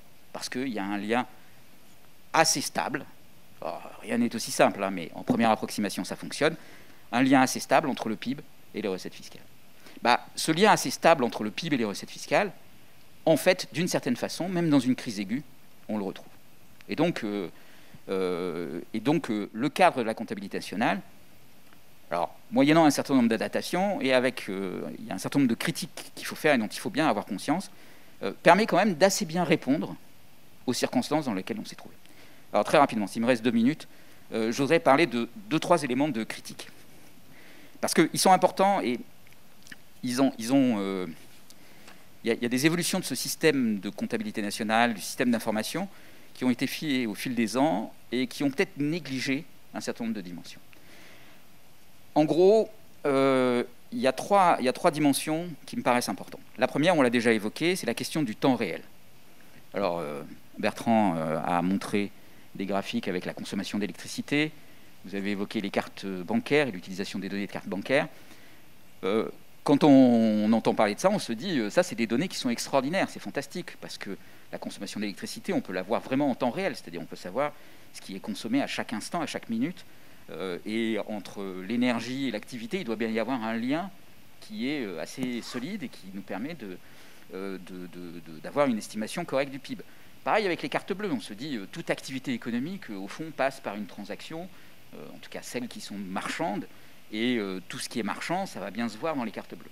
En fait, quand on regarde dans le détail, c'est beaucoup plus compliqué que ça.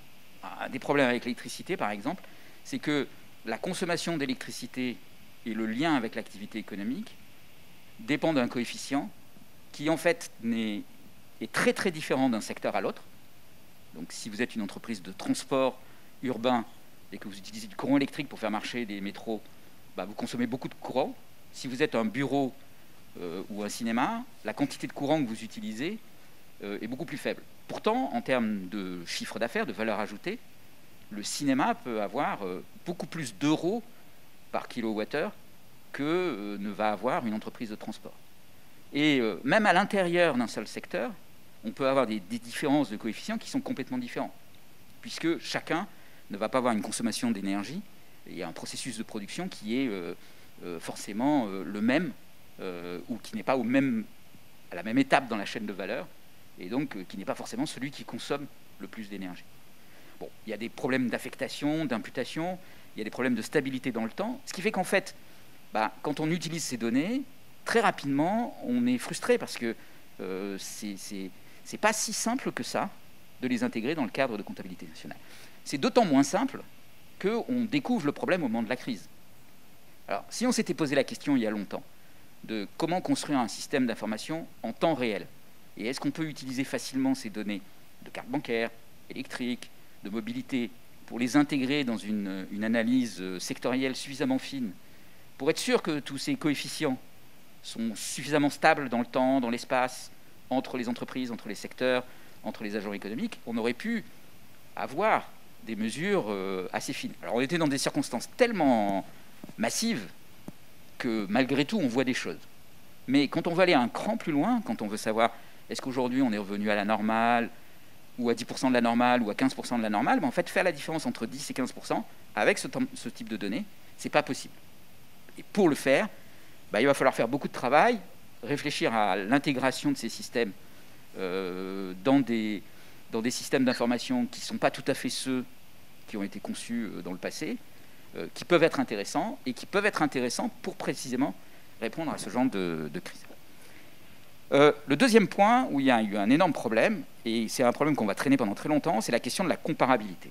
Alors, je vais être un tout petit peu technique, je suis désolé, mais c'est un petit peu nécessaire pour bien que tout le monde comprenne le problème qu'il y a derrière.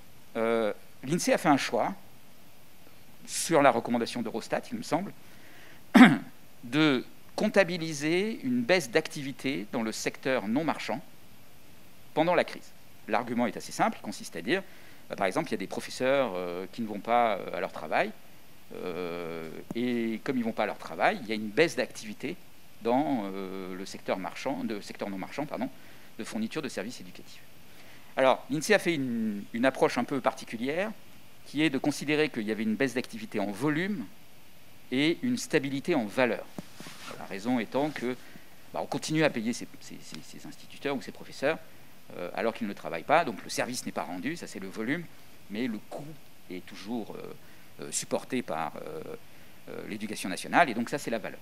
Alors ça conduit à dire qu'en fait, dans cette période très particulière, c'est comme si le prix de l'éducation avait brutalement augmenté, c'est-à-dire que le moindre service d'éducation qui était produit l'était toujours au même coût. Bon, c'est une approche, ça peut se discuter, c'était la recommandation, il me semble, d'Eurostat. L'INSEE a été très réactif et l'a intégré assez rapidement dans les comptes nationaux. Ça a un impact qui n'est pas négligeable, parce que vous me corrigerez, Lorraine ou Didier, sur ce point, il me semble que c'est de l'ordre de quelques points de PIB qui se rajoutent. Par exemple, au deuxième trimestre 2020, on avait 18% de baisse d'activité. Il me semble que si on n'intègre pas la partie secteur non marchand, secteur public, on était autour de 14% de baisse d'activité. Donc ça ne fait pas l'ensemble du choc, mais ça fait quand même une partie du choc. Alors, quel est le problème ? Le problème, c'est que la France est pratiquement le seul pays au monde à avoir utilisé cette convention.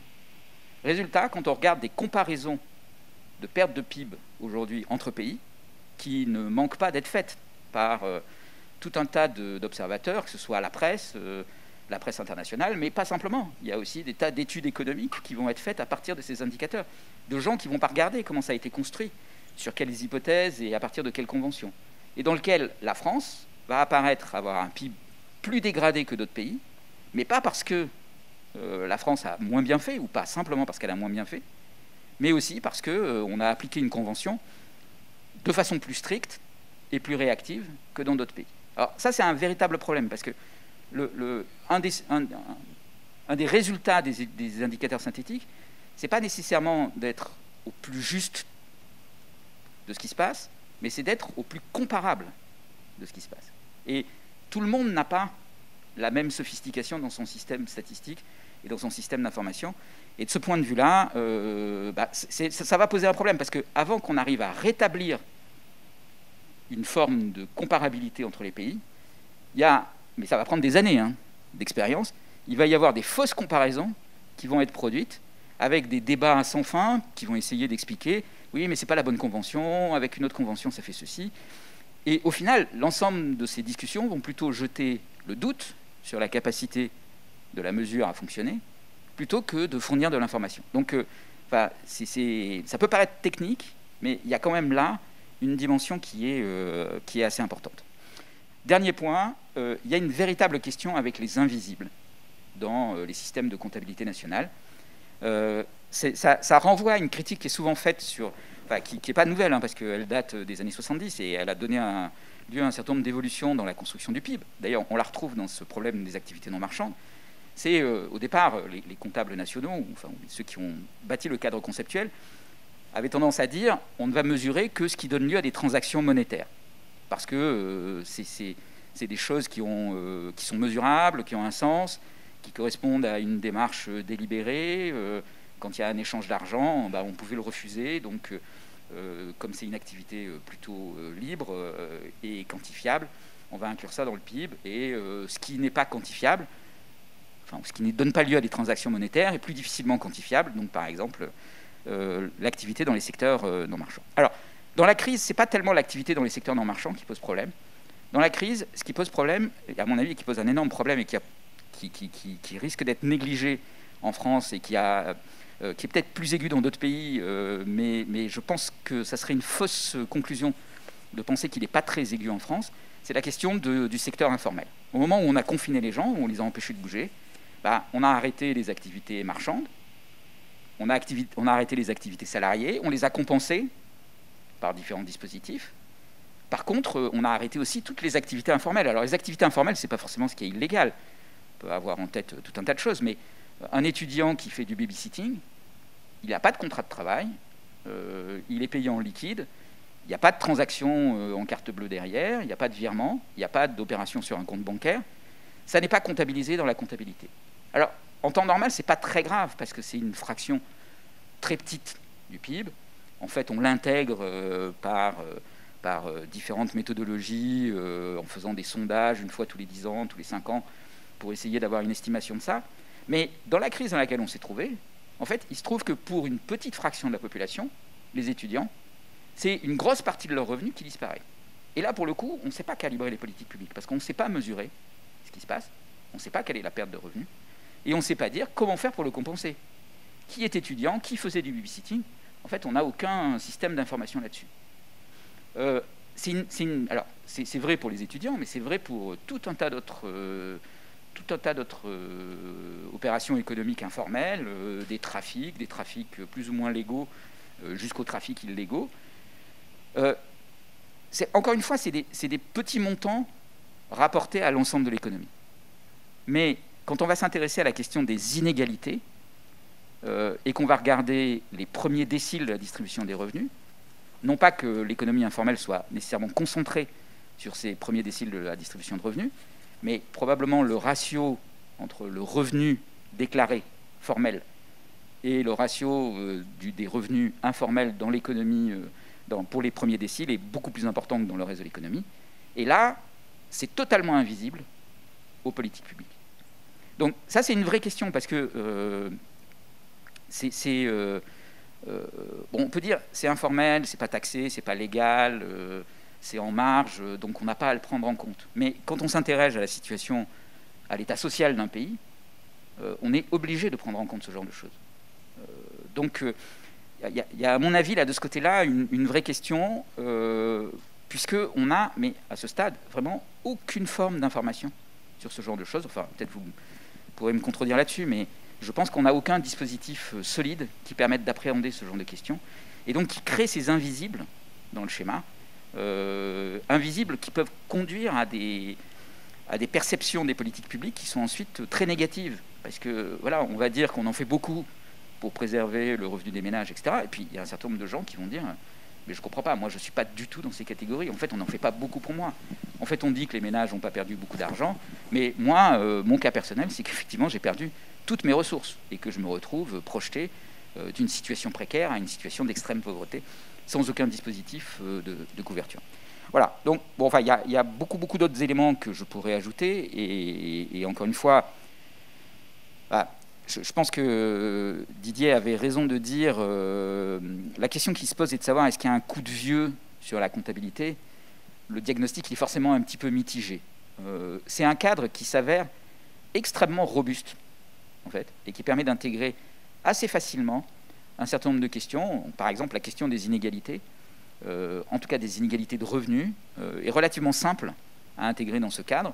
Et ça a été fait, et on dispose aujourd'hui d'éléments qui ne sont pas aussi en temps réel qu'on voudrait sur la distribution des revenus, mais qui sont quand même assez solides, et qui s'intègrent bien dans le reste des analyses qu'on peut faire, et donc qui préservent. Et c'est extrêmement important de préserver les cadres d'analyse, parce que c'est ça qui permet de développer ensuite des doctrines et des outils et des méthodes pour répondre à tout ça. Et puis de l'autre côté, on a quand même l'impression qu'il y a un coup de vieux qui effectivement apparaît, parce que se dire qu'on repose sur des enquêtes pour savoir quelle est l'activité économique, alors qu'on pourrait utiliser des systèmes d'information beaucoup plus intégrés qui essayent d'agréger de façon automatique, donc en limitant la charge administrative pour les entreprises, beaucoup plus facilement un certain nombre d'informations, que ce soit des données de caisse, des données de consommation énergétique, des données de mobilité, pour arriver à avoir une image qui soit beaucoup plus temps réel. Des évolutions de la comptabilité nationale a été plutôt d'aller vers l'exhaustivité, mais avec le gros défaut qui est qu'on a les données, on a une photographie qui est pertinente, mais 3 ans après la bataille. Aller vers le temps réel, et on voit que voilà, en 2008 on en avait besoin, aujourd'hui on en a besoin, ce sont des choses qui sont absolument nécessaires, et que de ce point de vue-là, oui, le système d'information, il paraît daté un peu, surtout quand on regarde, alors c'est beaucoup de l'apparence, hein, c'est beaucoup des paillettes, mais quand on regarde ce qui est fait par Apple, Google, qui très rapidement nous donnent des graphiques qui ont une finesse temporelle, par exemple, qui est extrême, et qui font rêver, parce qu'on aimerait avoir un système de comptabilité nationale qui soit aussi spectaculaire dans sa résolution temporelle que d'autres données. Bien, merci. Très bien. Donc, il nous reste à peu près 20 minutes pour un dernier tour. Juste en réagissant sur la première partie, enfin, même sur un peu tout ce que vous avez dit, je me suis dit que finalement, il y aurait peut-être eu un 3e titre possible là, pour cette séance-là. Donc, j'étais parti sur la Contanat est-elle obsolète, et c'est finalement devenu les statistiques au défi de la crise, mais ça aurait pu être aussi un peu accrocheur. Il n'y a pas que le PIB, y compris pour les comptables nationaux. Donc, moi, j'aime bien l'expression de présenter la comptabilité nationale comme un système d'information très riche, et c'est vrai qu'à fortiori dans le contexte actuel, on ne voit pas du tout quel sens ça aurait de vouloir se passer de cette information, même si il y a plein de choses qui peuvent être racontées par d'autres approches. Et maintenant, c'est vrai, donc c'est un peu le 2e temps de la discussion, mais ça va plutôt prendre la forme d'intervention brève, vu qu'il nous reste 20 minutes à peu près. C'est un peu les perspectives d'évolution de ce système d'information pour l'après-crise. Et effectivement, avec les 2 dimensions, donc ça rebondit un peu sur tes dernières questions, les dimensions de qu'est-ce qu'on met en input, notamment pour avoir davantage de fraîcheur dans l'information. Et puis d'autre part, est-ce que le cadre conceptuel doit s'adapter pour répondre à davantage de questions que c'est le cas actuellement. Donc là, je vais plutôt poser des questions en vrac, et puis chacun répondra à celle qu'il a envie de répondre, et puis pourra éventuellement réagir. Par exemple, que Lorraine aura peut-être des choses à dire sur certains des points soulevés par Xavier. Donc il y a la question qui sera peut-être plutôt pour Bertrand, mais que les autres pourront aborder également, qui est de savoir qu'est-ce qui restera ou pas de la mobilisation, donc de ces nouvelles sources haute fréquence qu'on a eues cette année. Un peu la même question pour Sarah. Voilà, est-ce que la crise, finalement, c'est une bonne opportunité pour essayer d'asseoir davantage ces indicateurs subjectifs dans le paysage et de faire ressortir leur complémentarité avec les données plus en dur de la comptabilité nationale. Bon, elle y a déjà un petit peu répondu, mais donc elle peut développer. Pour Lorraine, mais elle a déjà un peu parlé dans sa première intervention, mais enfin, elle y reviendra en plus éventuellement de répondre aux questions de Xavier. Il y avait tout un débat avant la crise qu'on appelait le débat sur le mismeasurement de la croissance, le fait que la comptabilité nationale, c'était un peu paradoxal, parce que généralement on lui reproche de surestimer le rythme auquel les choses s'améliorent, et là c'était plutôt le reproche inverse, le fait qu'elle ne captait pas un certain nombre de développements de l'économie numérique, que plein de choses devenaient de moins en moins chères, voire carrément gratuites. Donc est-ce que là, visiblement, l'après-crise, enfin cette séance en est une bonne illustration. Là, en étant tous réunis pour un enregistrement, on a économisé quelques billets de train, quelques chambres d'hôtel à Lyon, et donc en principe ça a fait baisser le PIB. Est-ce que c'est bien? Est-ce que le PIB a raison de raconter ça, ou est-ce qu'il faudrait le faire bouger pour qu'il neutralise ce genre d'effet?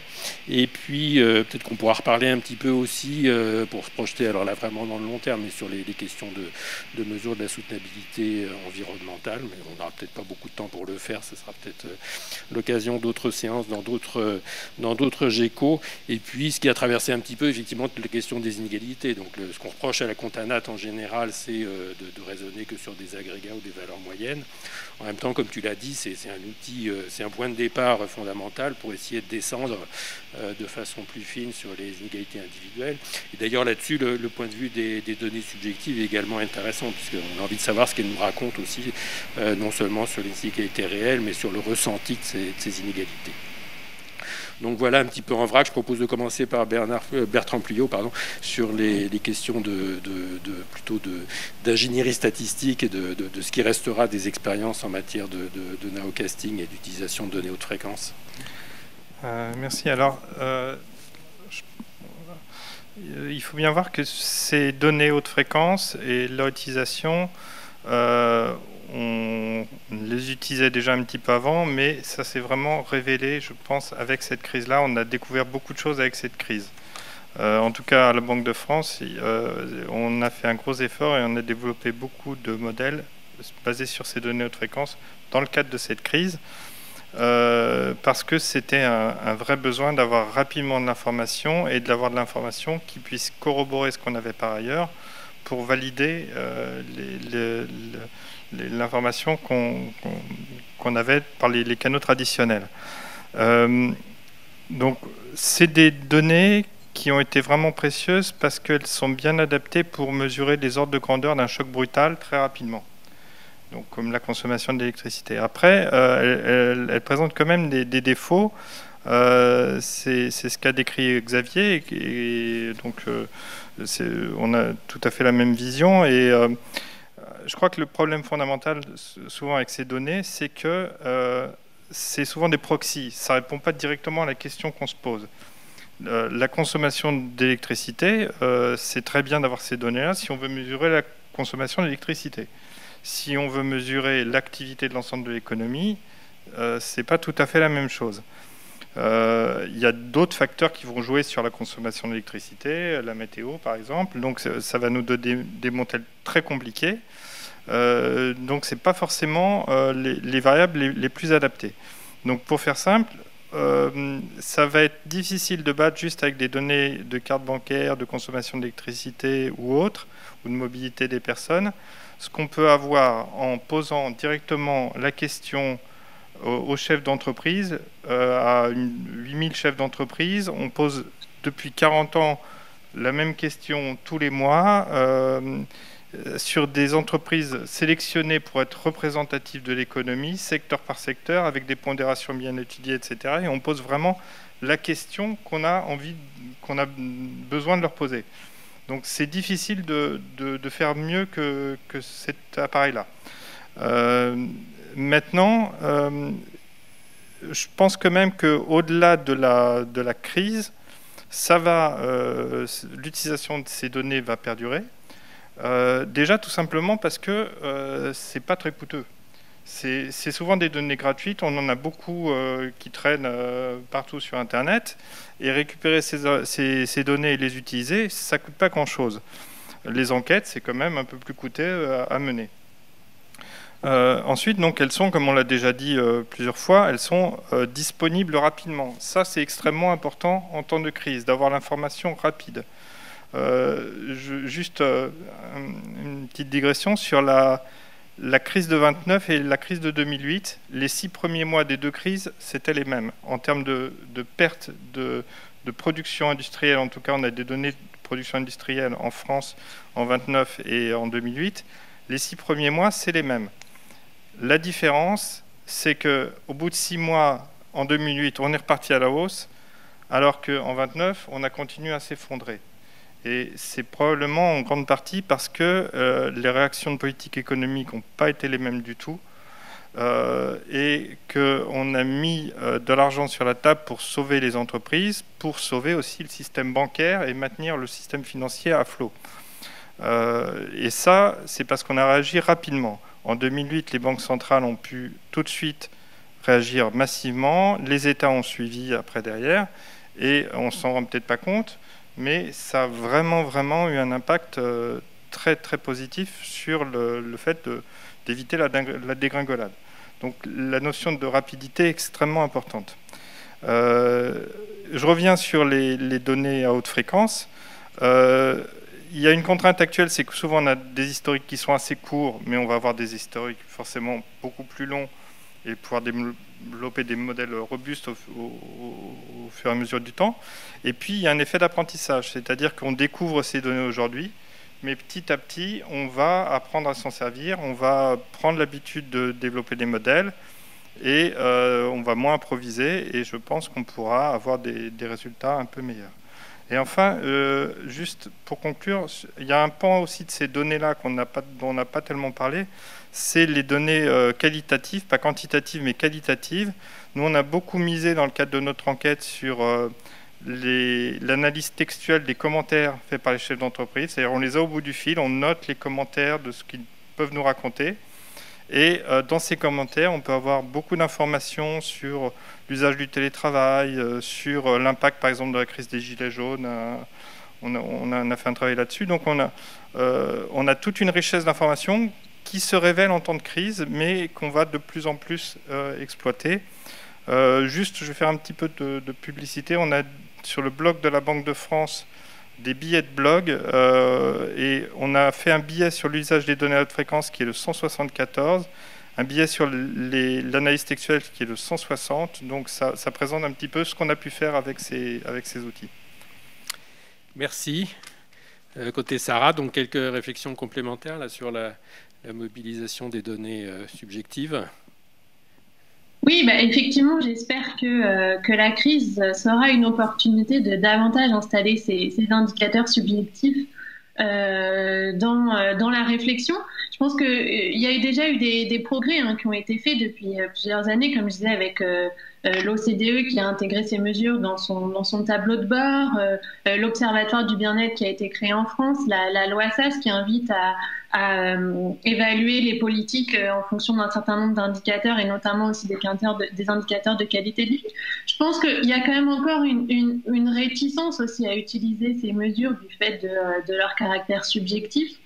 Mais je pense que la crise qu'on vit actuellement et la situation actuelle a montré, je pense, deux choses qui peuvent favoriser l'utilisation de ces indicateurs et favoriser leur utilisation. C'est, comme chacun l'a dit, la volonté d'ajouter de nouveaux indicateurs pour comprendre la crise, pour mettre en balance ce qui s'est passé en termes de PIB et ce qui s'est passé sur l'activité économique avec d'autres champs et d'autres éléments, et notamment aussi des effets en termes de risques sanitaires, en termes de conséquences psychologiques des mesures qui ont été prises, telles que le confinement.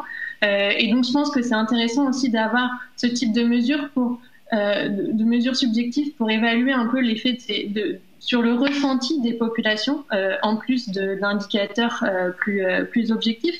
Et le deuxième élément qu'on a déjà dit et qui, je pense, favorise aussi peut-être l'utilisation de ces mesures, c'est le fait qu'on a eu besoin d'avoir davantage de données à haute fréquence. Et des données en temps réel, et justement ces données de bien-être subjectif, notamment dans les données collectées par l'INSEE et Santé publique France, permettent d'avoir des informations sur le bien-être ressenti de manière assez régulière, et peuvent justement donner des informations sur un peu le bien-être à chaud des Français, et donc peuvent venir compléter aussi dans cette volonté d'avoir des informations à haute fréquence d'autres indicateurs utilisés. Oui, merci. Sur cette, pour rebondir un peu sur cette dialectique de la mesure objective et du ressenti, là, je fais aussi une petite séquence publicitaire. On a sorti récemment un numéro spécial de la revue de l'INSEE, Économie et Statistique. Dans un des articles, on défend un peu l'idée, parce que le ressenti, c'est aussi une forme de réalité, après tout. Et en termes de bulletins météo, on est habitué à avoir à la fois des données objectives et puis ce qu'on appelle la température ressentie. Donc, voilà, on pourrait très bien imaginer qu'en termes de constat économique, on ait le même genre d'approche complémentaire. Alors, c'est un peu plus compliqué que ça, parce que la température ressentie des bulletins météo, c'est pas demander aux gens qu'est-ce qu'ils pensent qu'est la température, a fortiori quand c'est la température du lendemain. C'est quelque chose qui est modélisé, mais enfin on est un peu dans cet esprit de dire qu'il y a deux facettes qu'il faut explorer tous les deux et présenter, qu'on peut présenter dans des mini tableaux de bord qui donnent une place aux deux dimensions. Donc quelques mots de Lorraine, là, à la fois peut-être sur les aspects mismeasurement, mais aussi si tu as des réactions sur ce qu'a dit Xavier. Je vais peut-être commencer par répondre. On ne peut pas forcément répondre complètement, ça mériterait beaucoup de débats sans doute sur les critiques formulées par Xavier Timbaud. Donc sur l'utilisation des données en temps réel, oui, c'est vrai que c'est important. C'est pour ça d'ailleurs que l'INSEE s'était lancé bien avant la crise dans l'acquisition des données de caisse, qui n'ont pas été exploitées uniquement pour l'IPC, mais qui ont été exploitées exploité pour bien d'autres usages pendant la crise. Je ne pense pas qu'on puisse dire qu'on ne prenne pas en compte du tout dans les estimations trimestrielles les processus de production, puisque un des tableaux qui est très très utilisé par les comptes trimestriels, c'est ce qu'on appelle le tableau des entrées intermédiaires, qui décrit qui consomme quoi et comment. Et c'est vraiment un tableau phare de la construction des comptes trimestriels. Donc je ne suis pas tout à fait d'accord, ou alors j'ai peut-être mal compris la critique sur ce plan-là. Après, sur les questions de comparabilité, effectivement, c'est très important. Et c'est bien pour ça qu'on passe énormément de temps à discuter avec Eurostat. Pour ne rien vous cacher, on a même eu des discussions sur l'estimation en valeur, parce que, comme disait Xavier, la production des services non marchands est mesurée par la somme des coûts, et donc dans les coûts rentrent les salaires. Et si jamais on avait décidé, par exemple, de considérer qu'il y avait du chômage partiel dans la fonction publique, ce qui n'a pas été le cas, on aurait eu moins de salaires et on aurait eu aussi une baisse de production en valeur. Il y a eu des discussions avec Eurostat parce que, pour le coup, côté privé, il y a bien du chômage partiel, c'est bien enregistré en prestation, et donc il y a une distorsion entre l'enregistrement dans le privé et dans le public. Donc il y a eu des discussions avec Eurostat sur ce plan-là. Donc les discussions s'efforcent d'être en temps réel, elles aussi. Après, c'est pas évident d'être tous complètement comparables à l'instant T, mais je vous rassure, Eurostat ne nous lâche pas d'une semelle sur ces questions-là. Après, sur la question de l'invisibilité, alors, il faut avoir en tête, j'ai parlé très rapidement de la fraude, justement, toujours à propos d'Eurostat. Il y a quand même, donc, on prend en compte dans les comptes nationaux l'économie informelle, et le babysitting fait partie de l'économie des entreprises non déclarées. On considère en fait qu'un babysitter, c'est une petite entreprise individuelle qui elle-même fait de la production qui n'est pas déclarée. On redresse nos comptes à ce titre, de manière plus ou moins correcte. On fait ce qu'on peut, parce qu'on n'a pas très peu de données sur le sujet. Mais en l'occurrence, cette économie informelle, elle suit l'évolution des différents secteurs d'activité sur lesquels elle est concentrée. Donc si on va avoir une baisse très forte de la restauration, quelqu'un qui confectionnerait des repas sans les facturer, etc., on verrait aussi cette baisse de l'activité. En revanche, je suis d'accord sur la question de l'invisibilité. Il y a quand même des débats, notamment sur éventuellement le développement de l'économie de l'occasion ou du gratuit, qui peut augmenter avec la crise. On peut avoir des gens qui décident d'acheter davantage sur le Bon Coin. Et ça, alors l'IPC ne mesure pas les prix d'occasion. Et puis dans les comptes, s'il y a une transaction, un achat d'occasion, c'est juste un transfert entre deux ménages, donc c'est invisible aussi. Tout ce qui peut, ce qu'on peut espérer, entre guillemets, c'est éventuellement un ajustement des prix du neuf à la baisse, si bien que du coup, dans les comptes, on aura une augmentation du volume qui traduit, en quelque sorte, que les biens sont un peu plus durables, qui peuvent être revendus, et que quand on achète un bien, on est capable de le revendre ex post, et finalement, on achète plus de volume. Et compte tenu du fait que y a des pans de l'économie sur lesquels on ne peut plus acheter dans le neuf, on n'est pas sûr qu'il y aura cet ajustement des prix, et ça va nous poser un problème. Donc ça fait une douce transition sur la question des prix. Alors, on avait des difficultés pour mesurer les prix de l'économie numérique avant la crise.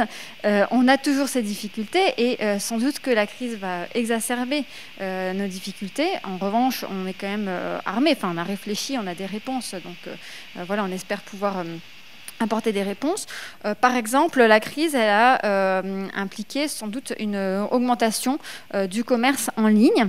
Et il faut savoir que traditionnellement, on considère qu'une différence de forme de vente se traduit non pas par une différence de prix, mais par une différence de qualité. C'est-à-dire que si un bien est vendu à 8 € sur Internet et à 10 € dans un magasin physique, la différence de prix, ce n'est pas une différence de prix en tant que telle, c'est une différence de qualité qui doit se retrouver dans le volume.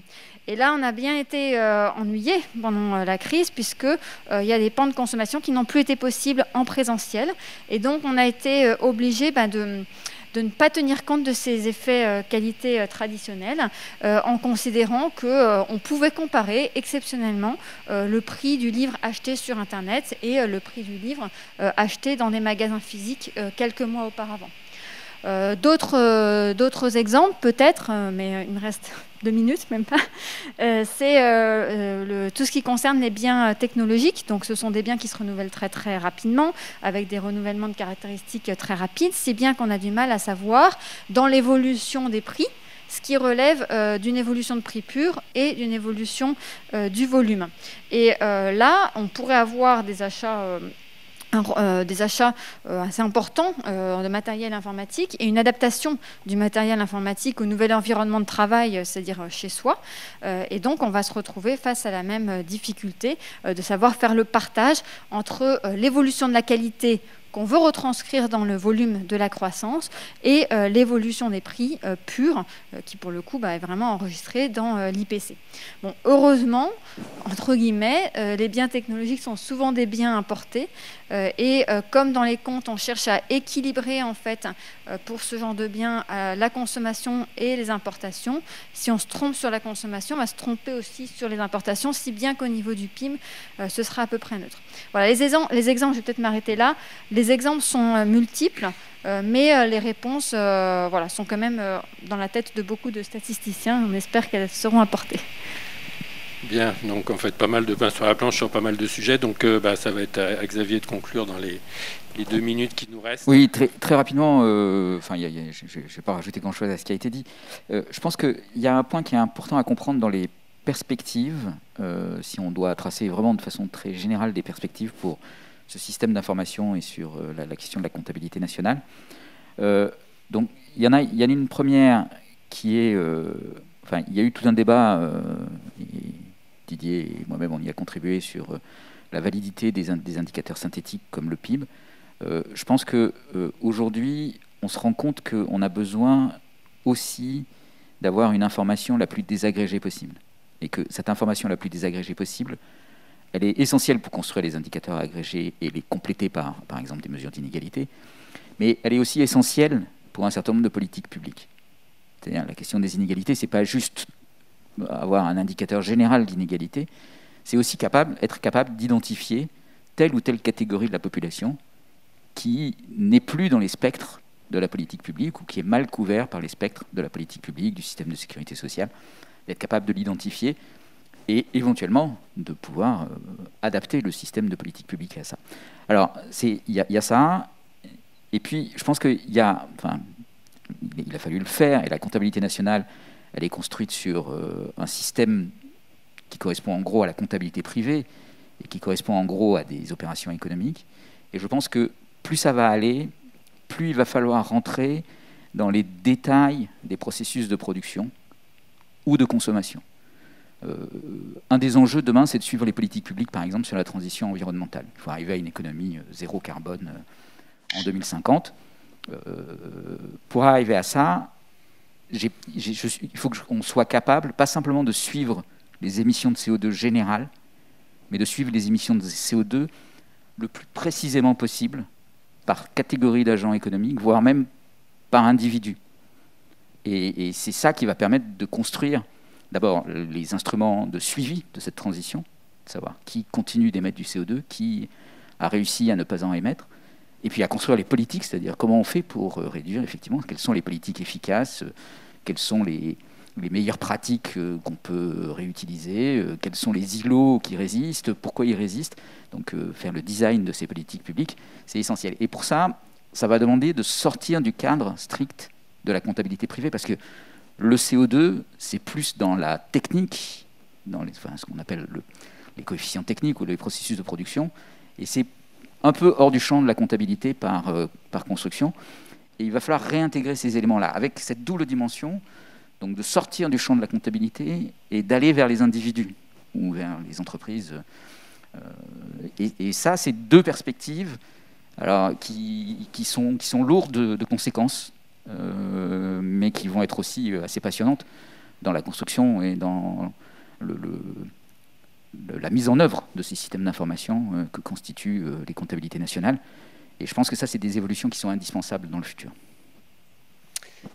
Bien, merci. Comme on a épuisé le temps, là, je ne vais pas prendre le temps d'une longue conclusion. Tout mais j'aurai du mal à tout résumer. Mais enfin, j'espère que vous sortirez de la séance avec l'impression que la comptabilité nationale, c'est quelque chose qui est utile, mais sûrement on a besoin de davantage de comptabilité également à un niveau plus fin. En fait, il y a un peu cette tension, c'est-à-dire que d'un côté, on a envie d'avoir peu d'indicateurs synthétiques pour des messages simples, et puis il y a cette demande de choses de plus en plus désagrégées, de plus en plus fines, et on est obligé de se battre sur les deux fronts à la fois. Et puis d'autre part, plus de comptabilité nationale, ça doit aussi aller avec davantage de façons alternatives de mesurer les choses, telles que c'était présenté par Sarah. Donc, écoutez, je remercie tout le monde, là, enfin tous les intervenants pour aujourd'hui, et puis par avance toutes les personnes qui nous auront écouté la semaine prochaine et qui seront restées jusqu'au bout de la séance. Donc, merci à tous. Au revoir.